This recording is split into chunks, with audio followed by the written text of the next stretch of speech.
Hello Taurus, ito na po ang inyong reading for 2022 at hindi na tayo magpapaligoy-ligoy pa. Let's start. As usual, dito muna po tayo sa inyong cartomancy reading o yung playing cards, okay? At itong ilang mga barahan na narito ay ilalagay ko muna sa gilid. Ayan.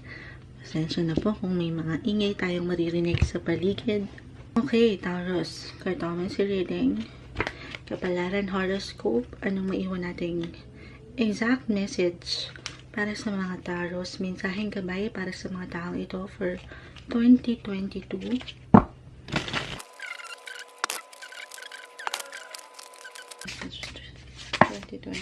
Okay. I guess this is it. Pansit. Spread muna natin ang lahat.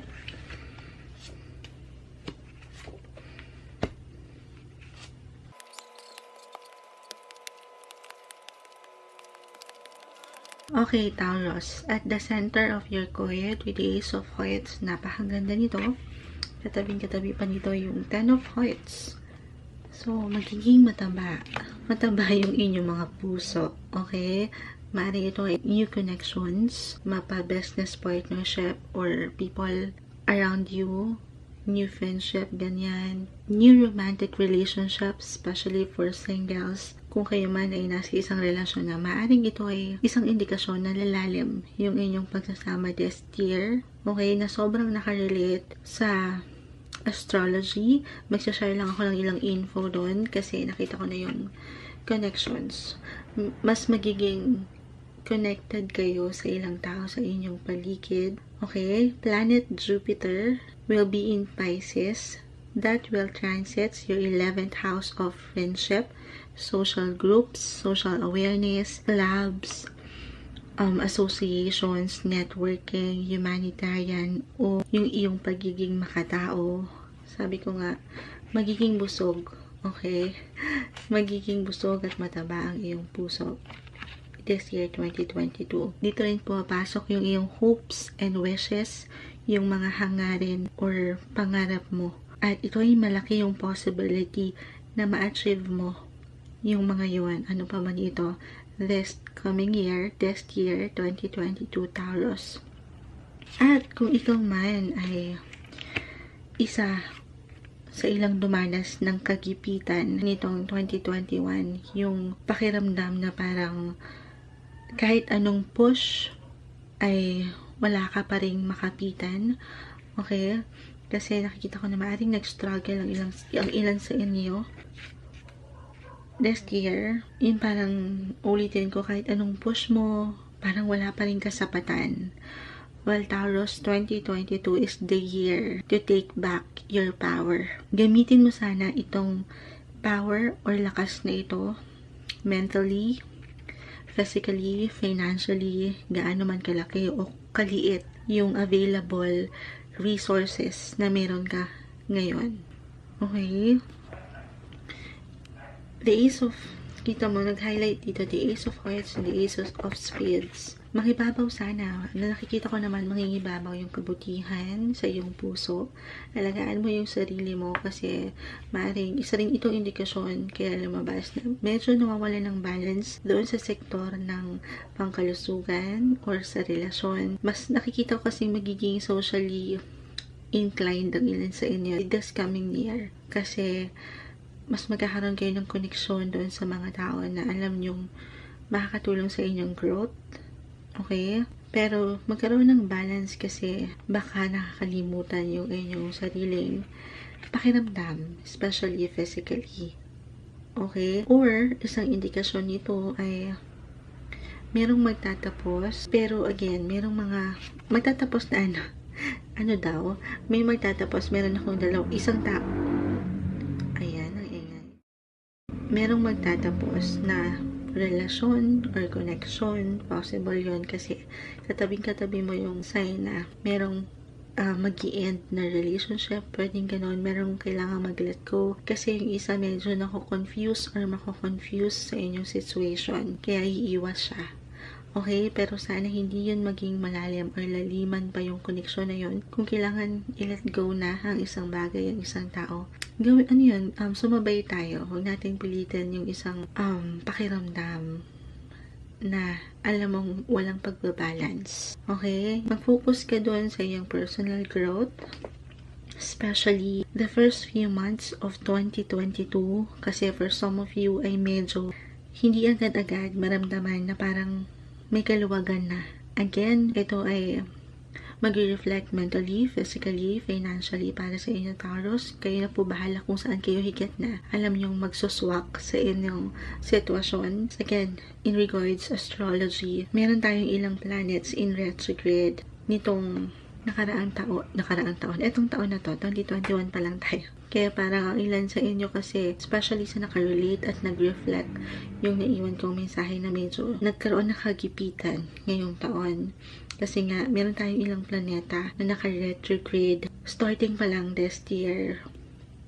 So, astrologically speaking, maybe in the first quarter of the year, first quarter of the year, 3 months yon.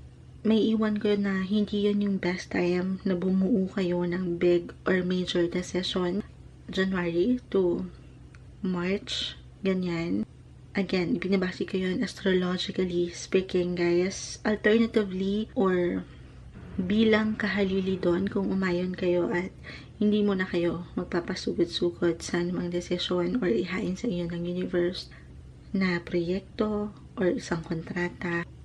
Ang pinakamagandang magagawa mo muna, okay, ay yung i-assess yung takbo ng iyong buhay relasyon, especially pagdating sa family, business, or partnership.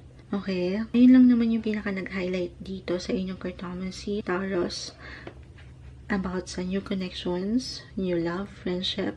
Pero at the same time, medyo meron kayong ilang alalahanin. Maaring ito ay isang malapit na kaibigan or pamilya na medyo hindi kayo nag-swak ngayong taon, okay? Kasi dito yun sa past. Sana maging na kayo, buo na kayong harapin itong bagong taon na ating sasalubungin, 2022, okay? Kung yung isa ay kailangan mo nang mapag-isa, ibigay natin yan sa kanya, okay? At ikaw, isipin mo muna yung iyong sarili naman, yung iyong growth, yung iyong pagyabong, kasi nandito yung 10 of Cups at pagtaba, hindi, nakikita ko yung kabusugan ng inyong mga puso ngayong darating na 2022. Let's add up, okay? Ay, ito naman muna, Tarot. Kuha tayo ng ilang messages for you guys, para sa mga Taurus 2022.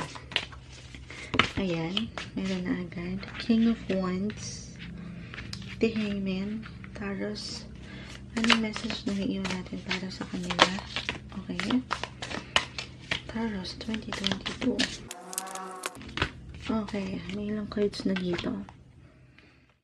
Ten of Pentacles. Ay, ang ganda naman ito.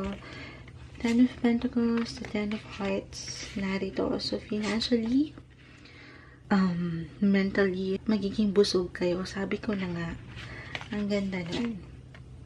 Page of Cups. The Knight of Pentacles. Mag-focus talaga kayo doon sa alam yung, or kailangan mo talagang marinig kita, Taurus. Mag-focus kayo doon sa alam yung higit kayong meron na benefits. Ganyan talaga ang buhay. Kailangan doon kayo sa side na hindi lang kayo yung puro nagbibigay. Kailangan meron din kayo nare-receive. Okay? Kailangan ng balance doon.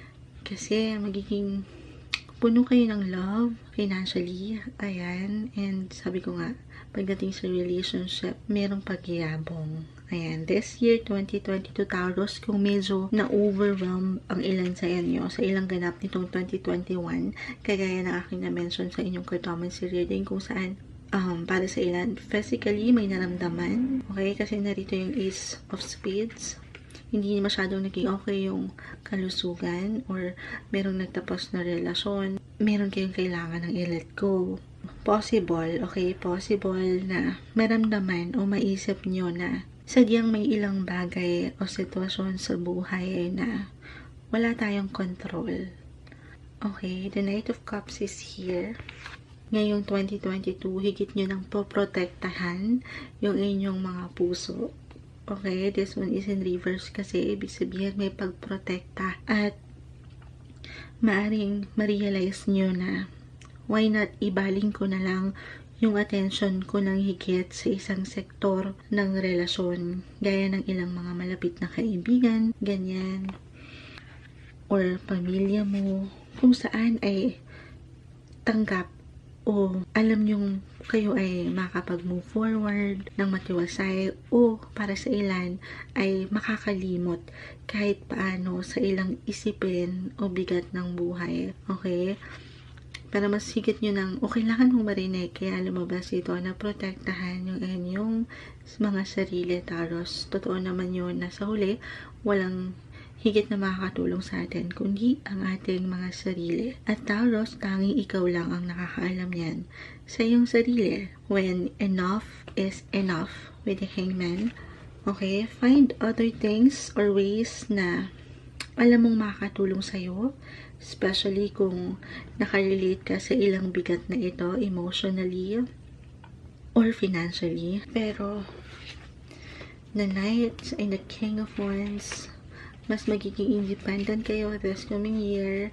Tatayo kayo sa inyong mga sariling mga paa at magsisipag. Okay, yun din yung isang message nito. Pero huwag maiinip. Huwag maiinip kasi ang lahat ng bagay, one step at a time, kita mo siya, naglalakad. Okay, bago niya marating yung pagiging isang king and queen. Although king and queen na kayo dyan sa inyong mga sarili, ito isang bagay na hindi dapat nakatenga lang kayo or nakatunganga. I mean, sasamahan nyo pa rin ito ng pag-aksyon, ng paggawa, at ng tiwala. Okay? This year, balik tayo in the Mothers of Astrology. Isa sa nag-highlight rin kasi para sa inyong mga Taurus ay ang inyong friendship house na aking na-mention kanina. Okay? Or ilang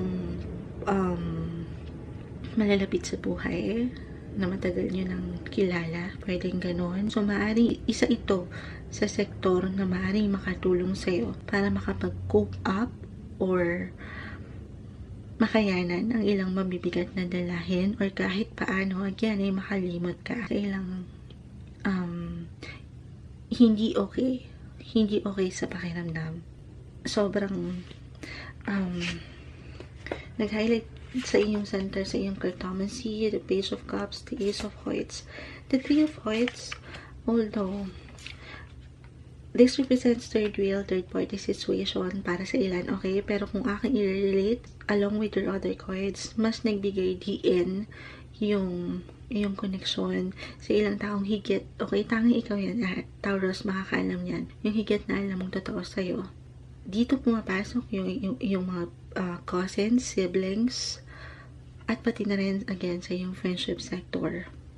Maaring may ilang bagong connections or friends kang makilala this year kung saan ay magkakaroon ka ng pagkakataon na makapag-relax. Okay? To have fun and enjoy naman ang life.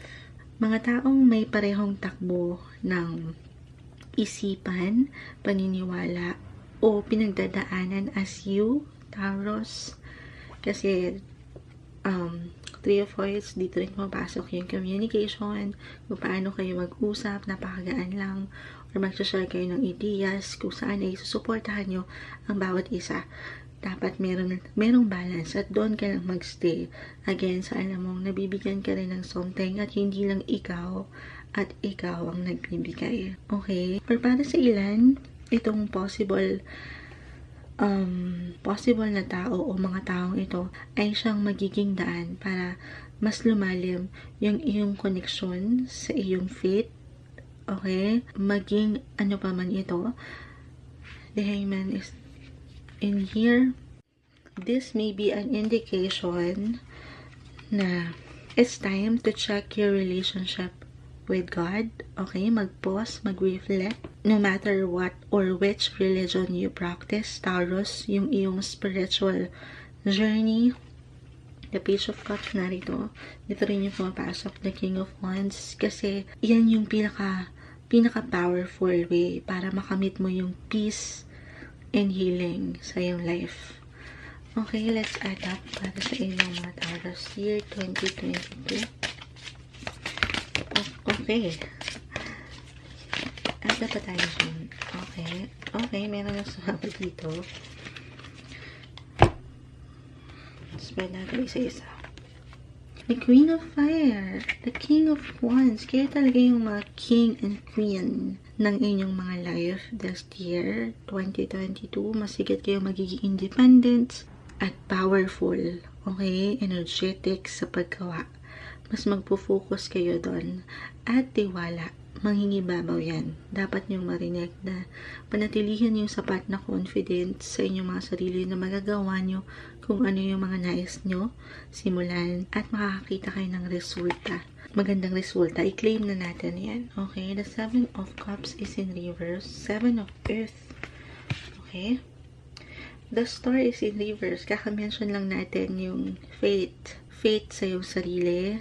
Faith sa kung sino man ang iyong higit na tinitingala sa ating nag-iisang creator. But this one is in reverse. Okay, maaari kasi ngayon nararamdaman nyo na parang malumbay. I mean, mababa yung mga tiwala. Marahil para sa ilan, higit na nag-reflect yung minsan hindi nyo maiwasang magtanong sa mga pinagdadaanan nyo sa buhay. At maaaring maramdaman nyo pa rin ito. Hindi, ganun naman eh. Hindi naman sa nag-i-emo tayo. Minsan, di ba, nagiging emotional yung feeling natin.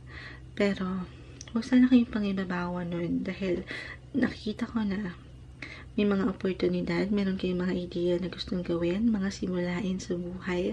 The 7 of Earth, meron kayong something na ma-harvest at the end of the day. Yun ay kung hindi kayo mag-i-stop, hindi kayo pangunahan ng takot, okay? Merong fear or doubt, pag-aalinlangan. Mangibabawan kayo, ulitin ko, kayo ang king and queen ng inyong mga buhay. The messenger of air, this one is in reverse. Ayan na yung sinasabi ko, magkasama sila with the star in reverse dahil maaaring ang ilan, sa una lang magaling, real talk tayo guys, baka ang dami nyong plano at the start of the year, pero andito pa lang tayo sa kalagitnaan, parang ako, halimbawa sa pagjejeta. Sa una lang yung mga New Year's resolution, pero pag dumating na ang susunod na buwan, ikatlong buwan, tatama rin na. Okay, huwag sanang ganon, magtiwala daw tayo na merong magandang result kung tayo ay magsasaga. Sabi ko nga, one step at a time, one day at a time, hindi naman agad-agad dahil ito ay something na dapat nilalasap yung mga paghihirap dahil hindi naman lahat overnight success lang, okay? Mas maganda pa rin or kailangan mong marinig na ang lahat ng bagay pinaghihirapan talaga. Kasi ang ilan, the messenger of air, kahit nandun yung ideya na ganito, ganyan, gusto mong gawin, ay hindi nyo ito naman binibigyan ng pag-aksyon. Sabi ko nga, nasa atin pa rin yung kasagutan kahit pa tayo ay nakakita ng ilang magandang possibility, pero at the end of the day, tayo yung tutulong sa ating mga sarili. Okay? At kapag natulungan mo kasi ang iyong sarili, napakaganda ng indication kasi kapag nakamit mo na yan, mas magagampanan o matutupad mo yung mga nais mong gawin o matulungan. Kasi I see and I feel your big, generous heart, Taurus. With the Ace of Whites, nandito, pinaka-center pa siya ng iyong coil. The 10 of Whites, narito rin na hindi ko na makita. Yun, ito. Sabi ko nga, busog or magiging busog na busog yung inyong mga puso this coming year. Hindi naman ito something na kailangan bongga or something na big talaga. Ang pinakamahalaga, yung inner happiness na mararamdaman nyo, gaano man kalaki o kaliit yung meron kayo. I mean, or yung visible resources na meron kayo. Mahalaga yung contentment. Okay, dyan din pumapasok yun. Pero this year, this coming year, 2022 Taurus, mas gugustuhin mong makapagbigay ng tulong. Okay, ngayong taon. Pero kasi totoo rin yun, paano tayo makakatulong or fully na makakatulong, paano natin magagampanan yung gusto natin gawin kung yung ating mga sarili ay hindi natin matulungan. Okay? So, balance lang din. Ganun lang talaga ang life. Yung balance na mahirap ma-achieve palagi. Pero, hindi naman ibig sabihin na minsan nadapa ka. Halimbawa, ngayong taon isang punto, ngayong taon madapa ka ulit, magkamali ka, hindi yun isang rason para ikaw tumigil. Dahil ulitin ko, ikaw ang king and queen, mga independent kayo, at kailangan natin maging independent. Magpatuloy lang kasi wala tayong pang Shopee. Charot. Kailangan tuloy-tuloy lang, laban lang, at tiwala. Balance is the key, Taurus. Okay, kuha tayo ng pinaka-exact message gamit ang astrology dice para sa inyo mga Taurus for year 2022. Okay, oh my gosh. The 11th house. Sabi ko nga, nag-highlight sa inyo this year pagdating sa astrology ang inyong sektor ng kaibigan, friendship sector, yung social groups na meron ka, social clubs, ganyan, community, yung networking, humanitarian, or pagiging makatao mo, nandito yan lahat sa 11th house in astrology. Okay? Gemini. Balance. This is all about balance. Gemini, dito rin pumapasok yung iyong, again, sektor ng pakikipag-usap, communication sector, your siblings, family, relationships, neighbors, ganyan. Magkakaroon kayo ng connection ngayon sa ilang tao sa inyong paligid. And para sa ilan, maaaring kaya lumabas ito, higit na magbibigay ng influence, at itong influence na ito can be good or bad ngayong taon, or maaaring magiging higit na challenge ang mga may Gemini sign, Sun, Moon, Venus, Rising para sa inyo. The 11th house represents Aquarius, so ganun din, maaaring higit na magbigay ng diin na sign. And etong the South Node in astrology, ito na yung current na nakikita ko, or past experiences, lessons na naibaon nyo ngayong taon, ngayong 2021, or nitong mga nakalipas. Higit sana kayong mas maging mature, gamitin itong mga experiences na ito this coming year, 2022. At kasi doon nyo maaring higit na makuha or makamit yung mga mithiin or itong healing at satisfaction sa puso. Okay? Itong mga lessons na nabaon nyo at patuloy na nalalaman at natututunan nyo sa buhay. Marahil kaya lumabas ito para marinig mo na huwag mong kakalimutan yung lesson, yung aral na iniwan sa'yo ng ilang tao, ilang naramdaman nyo na mabigat financially, mentally, ganyan. Okay, this is about the past, the South Node.